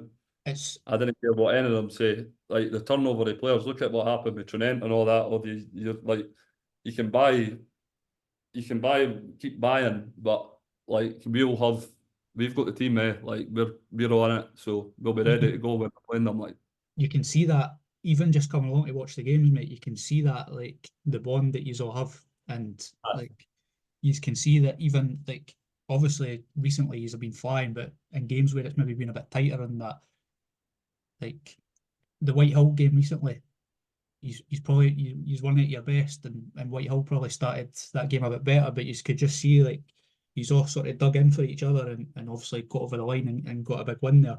But aye, like so what? That's 8 wins in a row, unbeaten in 13, 2 points. aye. The thing is as well, and the thing is at the start, Ryan, the obviously a lot of the players were younger, so they're obviously like coming for the 20s. So they're dealing with us, but now they're being cheeking that. Like we got worked out before, but now it's like boom. Some of the boys a bit of that back, which is good. Some of these boys are class as well. Like boy Max Dowling in the middle, he's a brilliant player. Unbelievable. Unbelievable. He'll not be at lot. I bet Paul will be like that on the phone when this goes up. He'll not be at us long. Him and Jonesy boy. Aye, but brilliant players. But Ken, what if they stay for however long it is and get the club where it needs to be and where it belongs to be, then they're due their move. You know what I mean? Good luck to them. They're still young. I think Max is only 18, mate. Aye. But he's still got like another 20 odd years, 10, 12 years they playing. Like he'll get a decent move, I think. You're in a obviously there's still a lot of football to be played. Teams in a round, you've got games in hand, but if you keep playing the way you're playing, then brilliant chance of going up, and really hope this is the season at Nitten get back up, because like you said, they're a massive club and they should be up in the Premier and potentially higher. The thing is as well, like that when it got to this stage, obviously last year that's when we failed. But I think we're winning games, but we're not actually playing. I don't know if the gaffer will maybe pull us for. Nah, I don't know. Like we're not actually playing probably the way that he wants to play. Like I would say the last 5 or 6 games we've just won. You know what I mean? We're just playing to win. Whereas last year, I would say we had, even though we were going to places like Lochore and that, we were still trying to play, and it wasn't working. And we were losing the games. Whereas like this year, although we've got the young players in the team, and we've had all these like sort of battles this time of the year and that, we've just like played to the conditions sort of, not just we've not said right, no, we're playing for the back. Like I can't mind the last time I took the ball for Liam. I think it was maybe 4 games or 5 games ago. Like I'm obviously want to play like that. There's no right or wrong way of playing, but at the end of the day, if you're winning, I think we'll probably get better out of us if we do go up, because obviously you're playing against better teams, and these guys like Max and that will be able to get on the ball a lot more, can play. But when you're in this league, you've just, especially when the league's so difficult, you've just got to try and win it. You've just got to try and that's what we won today and last year. So, I wouldn't say we were playing the way the gaffer probably wants us to play, but we're winning. So that's it. Sometimes you've got to just win ugly, and they're not necessarily playing the best, but you're grinding at results, and that's a sign of a good team, and that's the sort of teams that at the end of the season will either win the league or get promoted. But just sort of wrapping up then, so we've obviously got a big game this weekend. He's at home to Arniston. I'm sure you'll be buzzing to play in that one after you obviously missed the reverse fixture with your injury. You weren't the only one. It was a very depleted squad that day. I think even the boys that did play, like I remember, I think he touched on big Ryan Ferguson. I think he was playing on one leg that day. But didn't get the result he's wanted, obviously. But I'm sure you'll be buzzing for the game at the weekend. Aye, it's just, it'll probably, like, as I say, like, it's probably one of the reasons just sort of I've wanted to go to Nitten and that, like, and obviously there's people, although they're starting to come back now, there is a wee away support in that started, not unlike what it used to be like back in the day, but hopefully now we're winning, we're starting to give people something to sort of cheer about and come back out, and I'd imagine there'd be a good crowd there, and that's what I was saying. That's the reason why you want to be playing in front of people, kind of makes you play better than that, and you feel like you're making people's day. Kind of like if you win, this obviously makes your weekend. So I'd imagine there'd be a good crowd there. It's a derby, so anything can happen. Forms at the windy, as the old cliche goes, but they've just lost I think they just lost a boy to Tom went to Paddington. he's decent. I think he was at Nitten before. He was. He was good against us the last time, to be fair to him. So they've lost him, and I think they've brought in the boy for Burrows Feast House, is it? Aye. Burrows, that's the one. I've seen the photo. So hopefully, he'll be. Sorry, I'm just looking at the duck there because he's obviously signed with him, so he'll be trying to prove a point. But if he's wearing that hairband, he'll be getting ripped off his head. I'm always joking. He's a good guy. I've bumped into him a few times at Dalkeith. But them losing Tom, and then they're a good side, mate. They're not a bad side. Like Faldo's a great guy. Like Faldo's brilliant. When I was actually leaving Hutchie to go to it, and they were messaging back and forward. I've known Faldo for years since, because he's obviously local and that. And he's built a decent team there, mate. You've got to give him his due, Like he's done really well, to be fair to the big guy. They've gone through a wee sticky spell now, but as you said, when it comes to a derby, anything can happen. And I think it's dangerous up top. Wee Niall's decent. He was obviously in my Hutchie team. Aye. The player, he's always nippy. I think is it the other boy Aaron something. I think he's meant to be decent more. But we can't really worry about the greatest respects to Niall and that. Like, we've just got to worry about ourselves. Like, if we play how we can play, we'll beat them. So it's just another 3 points if we manage to do it, which I hope we do, because we can't really afford to lose any games now. There's like 10 games left. Aye. We can't really afford to drop any more points, sort of thing. But I'm sure it'll be a good game with a decent crowd. I think my old man has been gone this time, so managed to pull him out the house to come to watch it. So it should be decent, mate. I'll keep an eye out for him. Can't miss up to you, fair. Top man. But no, absolutely superb, Craig. Anything you wanted to? No, I think we covered quite a lot there.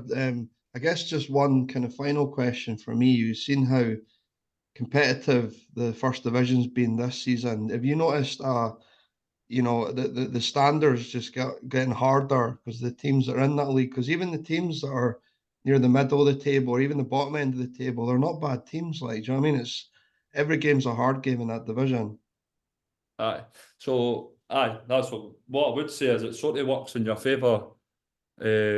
Obviously last year we were the sort of team that had games in hand, and you sort of automatically think in your head like that's 15 points, whatever it was, but it doesn't work out like that, So the position we're in, obviously there's games in hand below us, but these guys have got to be playing a couple of games a week.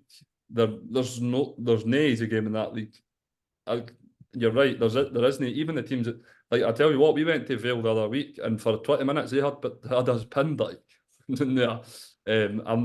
So it's like, and they've not obviously won a game this year. So there's no easy games in the league. So you've got to just hope that obviously we keep winning, and that the other teams do us a favour, sort of thing. But as you say, even the teams like in the middle league, like Preston and Whitehall, even Leaf, mate. Like Leaf signing the Bull. Hopefully he's away by the time we play that. Because he's a nightmare, man. He is a nightmare. He was obviously at Edinburgh United with us, Stephen Scott went on holiday and we played in a semi-final against Mussey, and the Bull started, and I tell you what, that was nearly the Bull show. like he was flying that day. Like they ended up beating us 3-2. It was Alex Jack Cup semi-final, and he was unbelievable that day. I hope he doesn't. I hope he sticks at it, Martin. To be fair, but just not against us. But going back to it, there is a lot of good teams in that league, mate. Yeah. Even like you've got teams that have got to go. Lochore away, no easy. Oakley, no easy. Like there's Preston. Preston have actually got decent. I don't know what's happened to Preston because they've got a really good squad. Decent team. Whitehill, decent. Should have bet us. Could have probably bet us if they put their chances in the first 20 minutes, half an hour. So, you just need to keep plodding on, mate, and just hope that results go our way. I'm seeing hopefully the teams start to fall away. I think St Andrews got beat at the weekend there. Aye. That's another really difficult place to go to as well. So teams will not go up there and get points easily. But you want to sort of try and get out of the league before these boys come down for the Premier and that bonus come up because I think they'll just romp the league next year, I'd imagine. The signings they've got, man, incredible. I didn't really want to be in it again. You just want to get out of it while you can, sort of thing. So hopefully we manage to do it. Nah, listen, mate, I've got no doubt that, as I said, you were my tips to win the league, but I've no doubt that even if you didn't win the league, you'll absolutely get one of the promotion playoff places. Hope you can win the league, absolutely. But if no, I reckon you'll definitely be up. And I'll be along on Saturday to watch. Whose side are you on? What's that? Whose side are you on? Oh, That's the answer to that question. I think you're a secret army supporter, like. I don't know. I've got pals in both camps, so I might just have to be a neutral. I'm just hoping it's a good game, mate. But so here's a question, right? For you, because you've been sick of me talking. So when we were talking about that thing with Hutchie, what would it take for us to? What would it take this year for it to be 4 places to go up again? Do you think off the top of your head? Because obviously, if Broxburn got promoted, there would be four teams in our league that would go up, wouldn't there? I think if Broxburn were to get promoted, it would be the same as, so obviously Cosland and Lithgow got promoted last season. That meant that Arniston went up as the 4th team. Aye. So it would have like a domino effect on the below. So I think if Broxburn get promoted, it means that an additional team will get promoted. But listen, you didn't need to worry about that, mate. You'll not finish in 4th. I was just testing your knowledge, mate. It's your podcast, so But just no, in case. Nah, hopefully we can. As I say, mate, I would love to win the league. Love to be in Nitten Galladay in the open top bus, but I'll take promotion. Aye. Anyway, if it's 4th place, 3rd place, 2nd place, I don't care. I'm sure you'll get it, mate. At least you're not in a relegation battle this season. It makes a change, yeah. I know, but by the way, actually are flying. Unreal, yeah. They are absolutely flying. But I don't know. I don't know if they'll be like that next. They're probably like the wee boy, wee Joe Viola, and that unbelievable, mate. He's got to get a move soon. Unbelievable. He'll be next to go, I'd imagine. In another cup with them as well. Hopefully they can keep ahead of them because they have done well. They're doing well. Mind you, they got rid of me and obviously left to go to Nitten, and they got big Ricky Muller, mate, who's I would probably say is the best centre half in that at this sort of level. He's a player. Although I really hope he's not watching this because he'll be absolutely buzzing with that. Tag him in it, mate. We'll tag him. But no, he's unbelievable, mate. He is just unbelievable. Listen, mate, it's been an absolute pleasure to have you on. Some absolute belting stories. Make me sound intelligent, Ryan. Yeah? Make me sound intelligent. I'll make you cut out the G off bit to do that. Aye. Because he'll be hunting me, don't man? No, as I said, absolute pleasure to have you on, mate. Wish you all the best for the rest of the season. Hopefully, as you say, you're on that open top bus, and I'll come along and see you on Saturday. I'll see you on Saturday, mate. Thanks very much for having us on. Thanks for coming on, Sean. All the best. All the best with the podcast. I'm sure that'll be the first day. Many ugly guests that you get on. Oh man, cheers, mate. I hope I get to see a few views, mate. See you later on, lads. Cheers. Cheers, pal. Cheers, mate. Bye. Thanks, Sean. Cheers. So we hope you've enjoyed this week's bumper episode. It's been a cracker, and certainly from my perspective, I think the interview is certainly something which we're glad we done. Sean was fantastic. Plenty of stories, and I think we probably could have done a part. We could probably do a part two in future. Is Maybe get back on. excellent. Yeah, definitely. So yeah, I guess that moves us on to, I guess, the wrap up. So there's obviously quite a few tasty games on this week. We'll just quickly go through the games that we're going to go to. So for me, I'd done 3 games last weekend, which was good. This week I'm just doing the one. So as it stands, the game I'm planning to go to, which will be basically the night when this podcast goes up, will be Celtic Hearts versus University of Stirling in the East of Scotland Cup. It's the semi-final.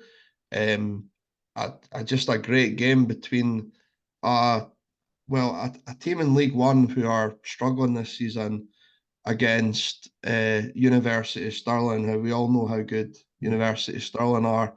I don't know how strong the Celtic Hearts team is going to be. I'm sure they will take it quite seriously, but they probably won't risk any injuries. So yeah, that should be a cracker. We don't normally do predictions, but I've got a good feeling University of Stirling are going to win that. Happily put my neck on the line with that. I just think they're a proper cup team, aren't they? You know what I mean? These are the games that they live for. So As they play so many games as well, obviously the number of cups that obviously we know that's in the sort of lower leagues, the Lowland League itself, they play in the Bucks League, they play so many games, but they just continue just to excel in every competition that they enter. They had a wee bit of a slower start to this season, obviously lost a few key players, but they've been doing really well recently, and I'd agree with you. I think it'll be a Uni Stirling win in that one. yeah. But yeah, should be a good game. What games have you got lined up this week, Ryan? So I'm going to two myself this weekend. So a wee bit of Friday night football first at Meadowbank. Leaf Athletic are hosting your local side Rosyth. So looking forward to that one. Seen Leaf a few times this season. We've obviously spoken about them in the last couple of episodes, doing really well. A couple of wins on the bounce. This will be a hard game for them. Rosyth obviously doing pretty well as well. First chance to see Rosyth this season, so I'm quite excited about that. And we've obviously mentioned the Bull and the impact he's made at Leaf, so really looking forward to. I'm hoping he's still going to be there this weekend. Not exactly sure how long his deal's running there, but hopefully he'll be there. So looking forward to that on the Friday. And then the Saturday, as we mentioned when we spoke to Sean, going to be heading along to the Victoria Park for the wee Midlothian derby and against Tarniston. So again, really looking forward to that. The one earlier on in the season was really good. This one I think will be even better. And obviously a lot of boys back for injury, new signing for Arniston. So both teams in contrasting form, but as we said to Sean, form goes at the window on that one. Hope I'm not going to jinx it, but I could see plenty of goals in that one. Hopefully an entertaining game. So I'm buzzing for that. Two good games to look forward to.